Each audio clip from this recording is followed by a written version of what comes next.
আপনি খোঁজ নিয়ে দেখেন, আপনি যে বন্ধুর পিছনে সময় ব্যয় করছেন, অর্থ ব্যয় করছেন, তাদের পিছনে ভালোবাসা ব্যয় করছেন, আপনার পকেটে যেদিন টাকা থাকবে না, তখন আপনার বন্ধু বান্ধবগুলো আপনাকে আর খুঁজবে না।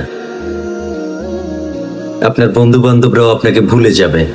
দিকে সত্যিকারের বন্ধু কখনো আপনার পকেটের টাকার দিকে তাকাবে না, খুঁজবে আপনার ভালোবাসা।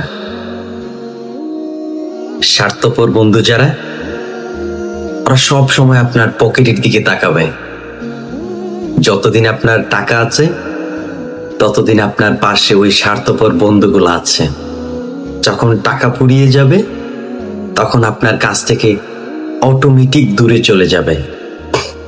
তাই তাই আসল বন্ধুগুলাকে একটু শক্ত করে আঁকড়ে ধরে রাখুন, যেন সে আপনার কাছ থেকে কষ্ট পেয়ে দূরে না যায়।